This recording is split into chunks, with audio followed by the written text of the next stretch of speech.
नमस्कार मित्रांनो, दिव्य संस्कृती या चॅनलवरती आपणा सर्वांचे स्वागत आहे. मित्रांनो, सर्व दत्तपंथीयांना प्रमाणभूत वाटणारा मराठी ग्रंथ म्हणजे श्री गुरुचरित्र. त्याच गुरुचरित्राचा अध्याय 36 आज आपण बघणार आहोत. श्री गणेशाय नमः, श्री सरस्वते नमः, श्री गुरुभ्यो नमः, श्री कुलदेवताय नमः.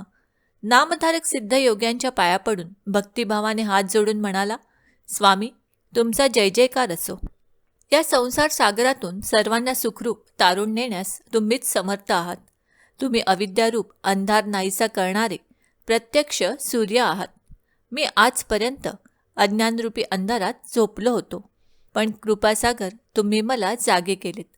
अज्ञानरूपी अंधार नाहीसा करणारे तुम्ही भास्कर आहात. तुम्ही मला गुरु म्हणून लाभल्याने मी हा भवसागर तारून गेलो आहे. त्याची पत्नी याच्या अगदी उलट होती. ती सदैव उद्विग्न असे, पतीशी नेहमी भांडण करीत असे, अन्नाची मोठी लोभी होती. त्या काळी गाणगापुरात अनेक श्रीमंत लोक येत असत व सहस्र भोजन घालीत असत. गावातले असंख्य ब्राह्मण तेथे भोजनासाठी जात असत व त्या ब्राह्मणाच्या घरी जाऊन सहस्र भोजनाचे रसभरीत वर्णन करीत. ते ऐकून ती स्त्री मनातल्या मनात म्हणे, माझे नशीबच खोटे, मला स्वप्नातही असले गोडधोड खायला मिळत नाही. या दरिद्री ब्राह्मणाशी लग्न करून मी मोठीच चूक केली होती. केवळ याच्यामुळे मला भोजनाला जाता येत नाही. माझे पूर्वजन्मीचे पाप म्हणूनच मला असे दारिद्र्यात दिवस काढावे लागत आहेत. गावातल्या इतर बायका किती भाग्यवान, त्यांना त्यांच्या पतीबरोबर भोजनाला जाता येते. माझा पती कधीही परान्न घेत नाही, त्यामुळे मलाही भोजनाला जाता येत नाही. माझे नशीबच फुटके, दुसरे काय.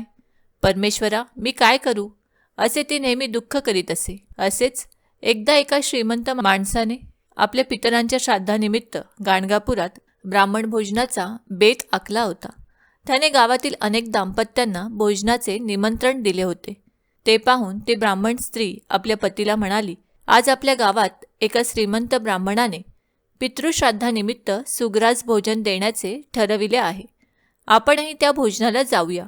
निदान एक दिवस तरी चांगले गोडधोड खायला मिळेल. तिथे वस्त्रे दक्षिणाही मिळणार आहे.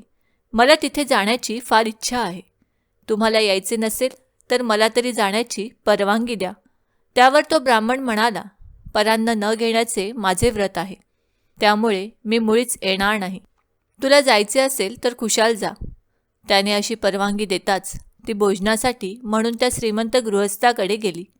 तिला पाहून तो गृहस्थ म्हणाला, तुम्ही एकट्या कशा आलात? मी दाम्पत्य भोजन घालीत आहे. तुमचा पती कोठे आहे? भोजनासाठी तुमच्या पतीला घेऊन या. हे ऐकताच तिच्यापुढे मोठा प्रश्न उभा राहिला. येथे भोजनाचे निमंत्रण आहे हे दाम्पत्याला. पती तर परान्न घेत नाही, तो येणार नाही. तो आला नाही तर मला एकटीला भोजन मिळणार नाही. आता काय करावे? मग ती श्रीगुरू नृसिंह सरस्वतींकडे गेली. त्यांच्या पाया पडून ती म्हणाली, स्वामी, गावात दाम्पत्य भोजनाचा कार्यक्रम आहे. माझा पती परान्न घेत नाही म्हणून तो येत नाही. आपणच त्याला समजाविले तर तो माझ्याबरोबर भोजनासाठी येण्यास तयार होईल. तिचे हे बोलणे ऐकून श्रीगुरूंना हसू आले. मग ते तिच्या पतीला म्हणाले, अरे, तुझ्या पत्नीला मिष्टान्न खाण्याची तीव्र इच्छा आहे, म्हणून तू तिच्याबरोबर भोजनाला जा.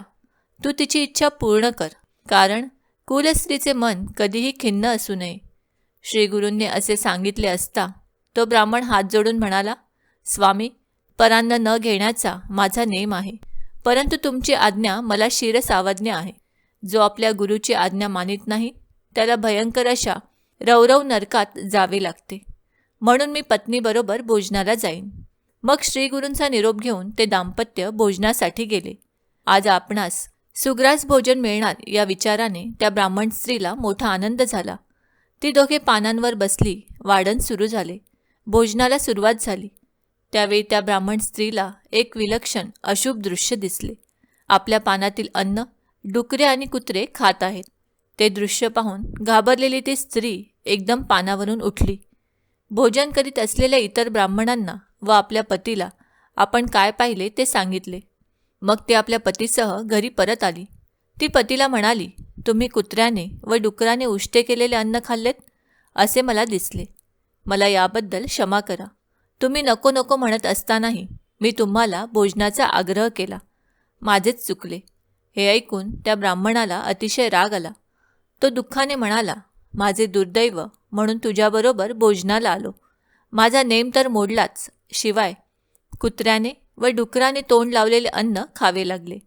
त्यानंतर तो ब्राह्मण पत्नीसह श्रीगुरूंकडे गेला. दोघांनी श्रीगुरूंना भक्तिभावाने नमस्कार केला. तेव्हा श्रीगुरू हसत हसत त्या ब्राह्मण पत्नीला म्हणाले, काय, परान्नाचे सुख कसे वाटले? परान्न घेत नाही म्हणून तू सदैव आपल्या पतीला नावे ठेवत होतीस. आता तुझी इच्छा पूर्ण झाली ना? श्रीगुरू असे म्हणाले असता ती स्त्री श्रीगुरूंच्या पाया पडून म्हणाली, स्वामी, मला क्षमा करा. मी खरोखर अज्ञानी आहे. माझ्या हव्यासापायी माझ्या पतीचा व्रतभंग झाला. मी त्यांना हट्टाने परान्नासाठी नेले. मी मोठाच अपराध केला आहे. मला क्षमा करा. मग तो ब्राह्मण श्रीगुरूंच्या पाया पडून म्हणाला, या माझ्या पत्नीमुळे माझा नेम मोडला. ही माझी पत्नी नाही, वैरिणी आहे. हिच्यामुळे माझ्या हातून नेम मोडण्याचे पाप घडले आहे. आता मी काय करू? त्यावर श्रीगुरू हसून म्हणाले, चिंता करू नकोस. तू तुझ्या पत्नीची परान्नाची वासना पुरवली आहेस. आता तिचे मन तृप्त झाले आहे. आता ती पुन्हा कधीही परान्नाची इच्छा करणार नाही. शिवाय तू तिकडे भोजनासाठी गेलास तो आमच्या आज्ञेने, त्यामुळे तुला कसलाही दोष लागणार नाही. आता मी तुला आणखी एक सांगतो.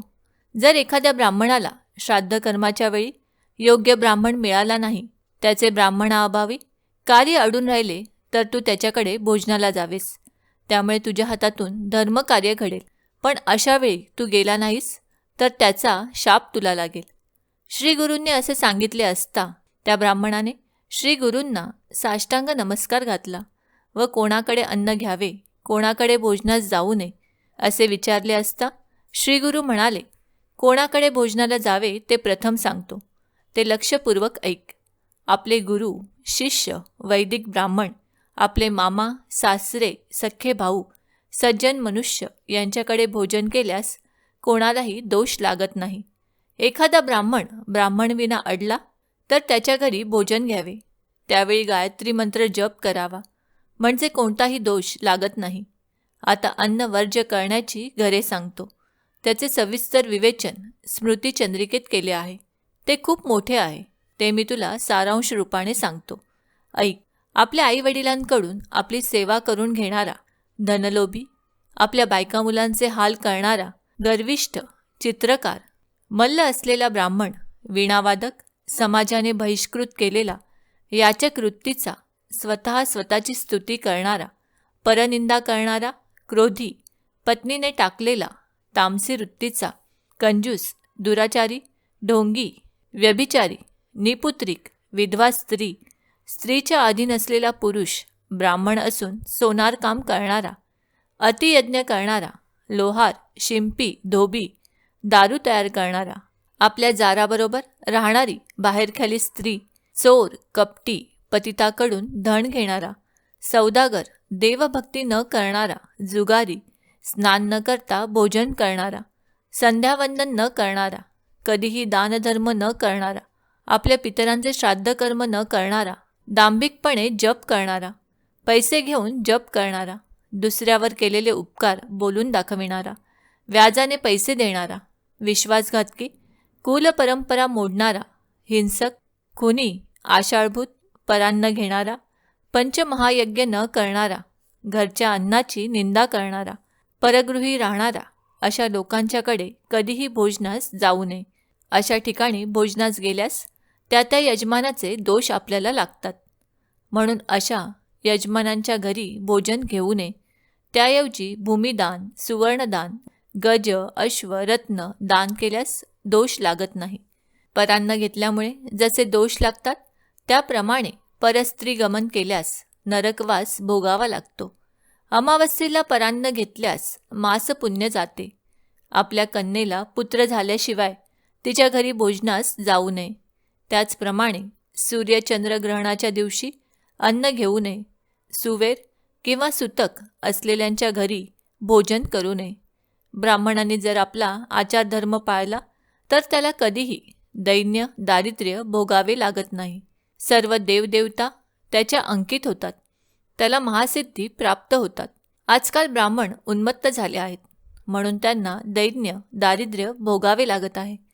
श्रीगुरूंनी असे सांगितले असता त्या ब्राह्मणाने मला आचारधर्म सांगा अशी विनंती केली असता श्रीगुरू म्हणाले, पूर्वी नैमिषारण्यात सर्व ऋषीमुनी यांनी पराशरांना हाच प्रश्न विचारला होता. त्यावेळी पराशरांनी सर्वांना आचारधर्म विस्तारपूर्वक सांगितला होता. तोच मी तुला थोडक्यात सांगतो. प्रत्येकाने पहाटे लवकर उठावे, गुरुस्मरण करावे, ब्रह्मा विष्णू महेश यांचे ध्यान करावे, सूर्यादी नवग्रहांचे स्मरण करावे, सनकादिकांचे स्मरण करावे, प्रातः स्मरामीने प्रारंभ होणारे प्रातः स्मरणीय श्लोक म्हणावेत. हे सर्व अगोदर शौच मुखमार्जन करून हातपाय धुवून स्वस्थ बसून करावे. स्नानापूर्वी व नंतर आचमन करावे. त्याचप्रमाणे झोपण्यापूर्वी, उठल्यावर, भोजनापूर्वी, भोजनानंतर, जांभई किंवा शिंक आल्यावर, लघुशंका व शौच केल्यावर, वात सरला असता, वाईट दृश्य दिसले असता आचमन करावे. आचमनासाठी पाणी मिळाले नाही तर डोळे व कान यांना स्पर्श करावा. ब्राह्मणाच्या उजव्या कानाजवळ सूक्ष्मरूपात अग्नी, वायू, अपोदेवता, सूर्य, चंद्र, वेद व वरुण या 7 देवता असतात. डोक्यावर उपरणे बांधून व जानवे उजव्या कानात अडकवून नैऋत्य दिशेस शौचास बसावे.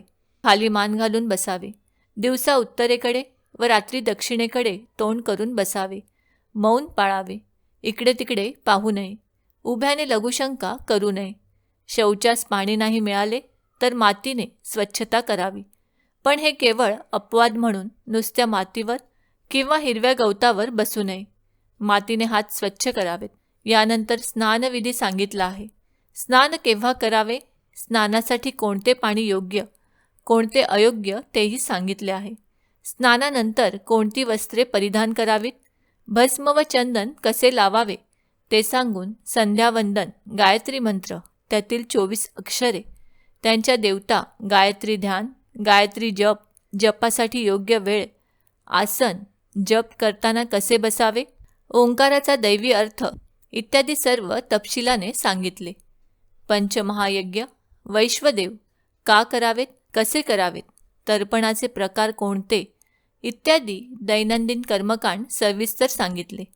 अन्नदानाचे महत्त्व, अतिथीचे स्वागत कसे करावे, अतिथी सेवेने कोणते पुण्य मिळते, अतिथीची उपेक्षा केल्याने कोणता दोष लागतो हे सांगून भोजनपत्रे कशी असावीत, कोणत्या दिशेने तोंड करून भोजनास बसावे, भोजनापूर्वी आचमन, चित्राहुती, प्राणाहुती कशा द्याव्यात, भोजन कसे किती वेळात करावे, कोणाबरोबर भोजन करावे, भोजन कोठे करावे, कोठे करू नये, अन्न उष्टे केव्हा होते, रात्री भोजनाच्या वेळी दिवा प्रज्वलित का ठेवावा, भोजनानंतर पाणी कसे प्यावे, कसे पिऊ नये, कोणते पाणी घ्यावे, भोजन संपल्यावर हात कसे धुवावेत, चूळ किती भराव्यात, कोणत्या वेळी कोणत्या तिथीला काय खावे, काय खाऊ नये, भोजनानंतर तांबूल का खावा, कोणी खावा इत्यादी बारीक सारीक गोष्टींविषयी सूचना केल्या असून झोपण्याचा विधीही सविस्तर सांगितला.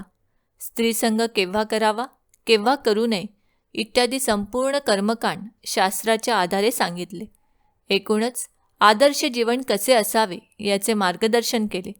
नैमिषारण्यात पराशरांनी सर्व ऋषीमुनींना जो आचारधर्म सांगितला तो श्रीगुरूंनी त्या ब्राह्मणाला नीट समजावून सांगितला. मग श्रीगुरू त्याला म्हणाले, या आचारधर्माचे निष्ठापूर्वक पालन केले असता मनुष्याच्या सर्व इच्छा पूर्ण होतात, तो पूर्ण सुखी होतो. अशा रीतीने श्री गुरुचरित्रामृतातील परान्नदोष धर्माचरण नावाचा अध्याय 36 समाप्त झाला. श्री गुरु दत्तात्रेयार्पणमस्तु. श्री गुरुदेव दत्त. अध्याय 37. ओम श्री गणेशाय नमः. श्री सरस्वते नमः. श्री गुरुभ्यो नमः. श्री कुलदेवताय नमः. नामधारकाने सिद्धयोग्यांना विचारले, मग पुढे काय झाले? त्या ब्राह्मणाला श्री गुरूंनी काय सांगितले? त्याला त्यांनी कोणता उपदेश केला? नामधारकाने असे विचारले असता सिद्धयोगी म्हणाले, श्री गुरु म्हणजे प्रत्यक्ष नारायणाचा सगुण अवतार. त्यांनी एका पतिताला ज्ञानी करून त्यास वेद म्हणावयास लावले होते. त्यांना अगम्य असे काहीच नाही. त्रैमूर्तीचा अवतार, भक्तजनांचा कल्पवृक्ष अशा श्रीगुरूंनी गृहस्थाश्रमात ब्राह्मणाने आपले आचरण कसे ठेवावे, कोणता आचारधर्म पाळावा, काय करावे, काय करू नये ते सविस्तर सांगितले. श्रीगुरूंनी सांगितलेला आचारधर्म मी तुला सांगतो, तो लक्षपूर्वक ऐक. श्रीगुरू म्हणाले, गृहस्थाने अग्निहोत्रासाठी लाकडे, तीळ, कृष्णाजीन इत्यादींचा सदैव संग्रह करावा. घरी पोपट, सारस पक्षी पाळावेत. सर्व पातकांचा नाश करणारी गाय पाळावी. आता देवपूजेचे विधान सांगतो. घर सदैव झाडून स्वच्छ ठेवावे. देवापुढे सुंदर रांगोळ्या काढाव्यात. यथाशास्त्र पूजेचे सर्व साहित्य ठेवावे. त्रिकाल देवपूजा करावी. त्रिकाल शक्य झाले नाही तर निदान प्रातःकाळी पूजा करावी. प्रातःकाळी न जमल्यास मध्यान्हकाळी पूजा करावी. संध्याकाळी समंत्रक देवाला फुले वाहावीत. ब्राह्मण कुळात जन्मास येऊनही जो देवपूजा करीत नाही, वैश्वदेव करीत नाही, त्याला यमयातना भोगाव्या लागतात. उदक, अग्नी, मानस, सूर्य, स्थंडिलस्थ प्रतिमा, यज्ञ, धेनू, ब्राह्मण, गुरु यांची पूजा करावी. आपल्या गुरुची मानसपूजा केली असता त्रैमूर्ती भगवान प्रसन्न होतात. पूजकाला चारी पुरुषार्थाची प्राप्ती होते. षोडशोपचार पूजा करावी. पूजा करताना वैदिक पौराणिक मंत्र म्हणावेत. देवापुढे दीप प्रज्वलित करावा. देवांवरील निर्माल्य काढून तो नैऋत्य दिशेला ठेवावा. प्रथम शंख, घंटा यांची पूजा करावी. नंतर देवाची पूजा करावी. पूजेला प्रारंभ करण्यापूर्वी प्राणायाम करावा. न्यास करावेत. गायत्री मंत्र म्हणावा. मग ज्या देवतेची पूजा करावयाची आहे त्या देवतेचे ध्यान पुरुष सुक्तातील 16 ऋचांचा उच्चार करून देवाला पाद्य, अर्घ्य इत्यादी 16 उपचार अर्पण करावेत. यालाच षोडशोपचार पूजा असे म्हणतात. पूजेसाठी देवाला वाहावयाची फुले ताजी, सुगंधी असावीत. ती किडकी, सडकी, गळून पडलेली, पायदळी तुडविलेली नसावीत. जाई, जुई, मोगरा, शेवंती, चाफा, कमळ इत्यादी फुले देवांना आवडतात. गणपतीला तुळस वाहू नये. देवीला दुर्वा वाहू नयेत. देवाला धूप, तूप, नैवेद्य अर्पण करावा. देवाला मंत्रपूर्वक साष्टांग नमस्कार घालावा. आपले गुरु, माता, पिता व सत्पात्री ब्राह्मण देवस्वरूप असतात. त्यांनाही नमस्कार करावा. नमस्कार एक हस्ते करू नये. यानंतर श्रीगुरूंनी उत्तरपूजा कशी करावी, वैश्वदेवाचा विधी, अन्नदानाचे महत्त्व, अतिथी सेवा, भोजनाचे नियम, भोजनपात्रे कोणती असावीत, आपोषण, चित्राहुती, प्राणाहुती कशा किती घालाव्यात हे सांगून भोजन कसे करावे, किती वेळात करावे, घास केवढे व किती घ्यावेत, भोजनाला कोणाबरोबर बसावे, कसे बसावे, कोणत्या स्थानी बसावे, कोठे बसू नये, यज्ञोपवीत कसे ठेवावे, अन्न उष्टी केव्हा होते, भोजनाच्या वेळी दिवा का असावा, पाणी कसे केव्हा प्यावे, भोजनाच्या वेळी वस्त्र कोणते असावे, भोजन संपल्यावर हात तोंड कसे धुवावे, किती चुळा भराव्यात हे सर्व समजावून सांगितले. कोणते अन्न शिळे समजावे, कोणाच्या स्पर्शाने अन्न अग्राह्य होते, कोणते पदार्थ खावेत, कोणते खाऊ नयेत, भोजनानंतर तांबूल कसा खावा, कोणी खावा, कोणी खाऊ नये हे सविस्तर सांगितल्यावर झोपण्याचा विधी सांगितला. कोणत्या लाकडाची खाट असावी, कोठे झोपावे, कोठे झोपू नये, झोपताना कोणत्या दिशेला पाय करावेत, रात्री झोपण्यापूर्वी कोणती स्तोत्रे म्हणावीत हे सांगून स्त्रीसंग केव्हा करावा, केव्हा करू नये, स्त्रीसंगाच्या वेळी पतीपत्नीच्या मनस्थितीचा गर्भावर काय परिणाम होतो इत्यादी सूक्ष्म विचारही श्रीगुरूंनी सांगितले. इतके सर्व सांगितल्यावर श्रीगुरू त्या ब्राह्मणाला म्हणाले, अशा रीतीने विचारपूर्वक शास्त्रविहित आचरण केले असता मनुष्याची सर्व क्षेत्रात भरभराट होते. त्याला उत्तम यश प्राप्त होते. तो दीर्घायुषी होतो. तो देवांना वंद्य होतो. त्याच्या घरी कामधेनू येते. त्याच्या घरी लक्ष्मी अखंड राहते. त्याला पुत्र पौत्रादींची प्राप्ती होते. त्याला कधीही अपमृत्यू, अकाली मृत्यू येत नाही. त्याच्या हातून कोणतेही पाप होत नाही. त्याला कळी काळाची भीती राहत नाही. तो ब्रह्मज्ञानी होतो. म्हणून प्रत्येक गृहस्थाने या प्रकारे आचरण ठेवावे. श्रीगुरूंनी असे सांगितले असता तो ब्राह्मण त्यांच्या पाया पडून म्हणाला, स्वामी, आज आपण केलेल्या उपदेशाने माझा उद्धार झाला. आपण कृपासागर आहात. भक्तांचा उद्धार करण्यासाठीच आपला अवतार झाला आहे. आज माझा अज्ञानरूपी अंधार नाहीसा झाला आहे. आपण माझ्या अंतःकरणात ज्ञानज्योत प्रज्वलित केली आहे. असे बोलून त्या ब्राह्मणाने श्रीगुरूंच्या चरणांवर लोटांगण घातले. त्यावेळी संतुष्ट झालेले श्रीगुरू त्याला म्हणाले, आता तुला भिक्षेला जाण्याची गरज नाही. आचार धर्माचे पालन करून तू सुखाने राहा. तुझ्या सर्व इच्छा पूर्ण होतील. तुला कन्या पुत्र होतील. याबद्दल जराही शंका बाळगू नकोस. श्रीगुरूंनी असा आशीर्वाद दिला असता त्या ब्राह्मणाला अतिशय आनंद झाला. त्याने श्रीगुरूंनी सांगितलेल्या आचारधर्माचे पालन केले. त्यामुळे त्याच्या सर्व इच्छा पूर्ण झाल्या. सिद्धयोगी नामधारकाला म्हणाले, श्री गुरुचरित्र असे आहे, याचे जो श्रवण करील तो मूर्ख असला तरी ब्रह्मज्ञानी होईल.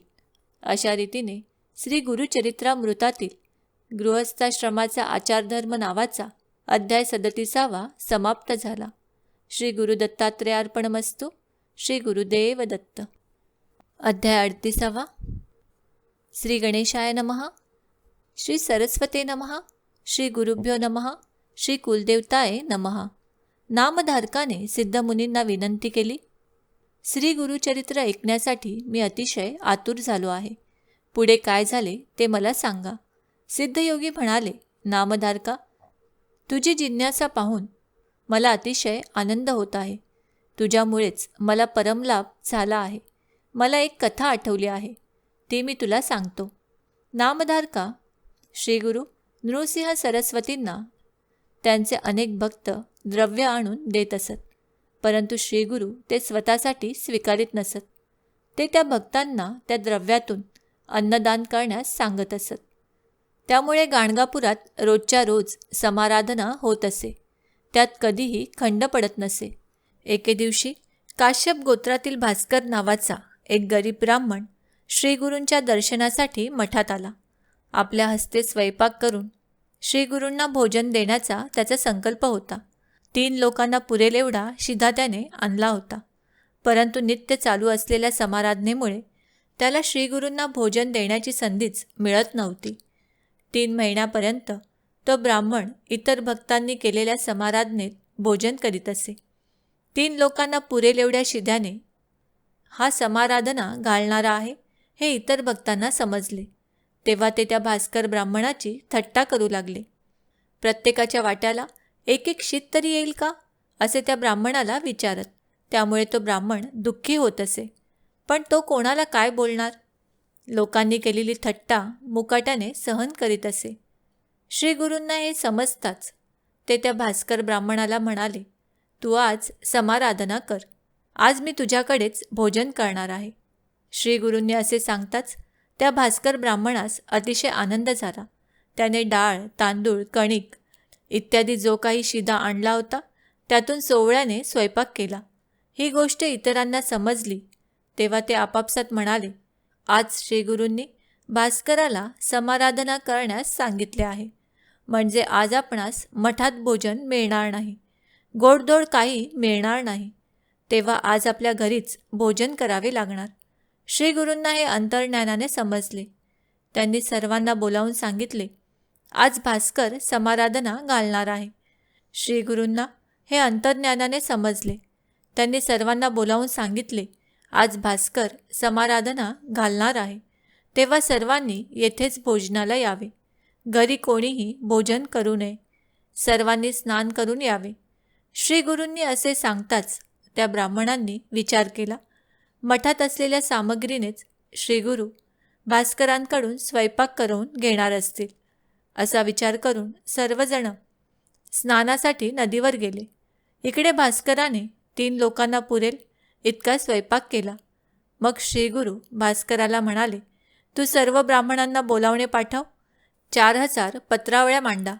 भास्करने विचार केला, मी तर स्वयंपाक केला आहे 3 माणसांना पुरेल एवढा, आणि श्रीगुरूंनी सर्वांना भोजनास सांगितले आहे.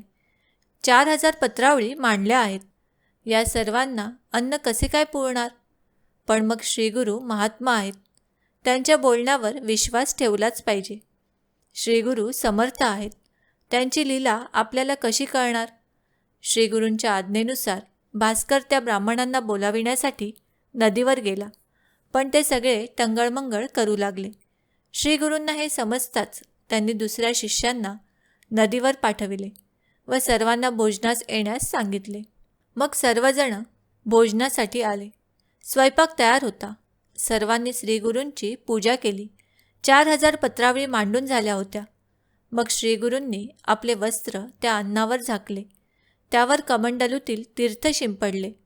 मग श्रीगुरू त्या भास्कर ब्राह्मणाला म्हणाले, अन्नावरील वस्त्र न काढता अन्न दुसऱ्या पात्रात काढून घ्यावे व वाढावे.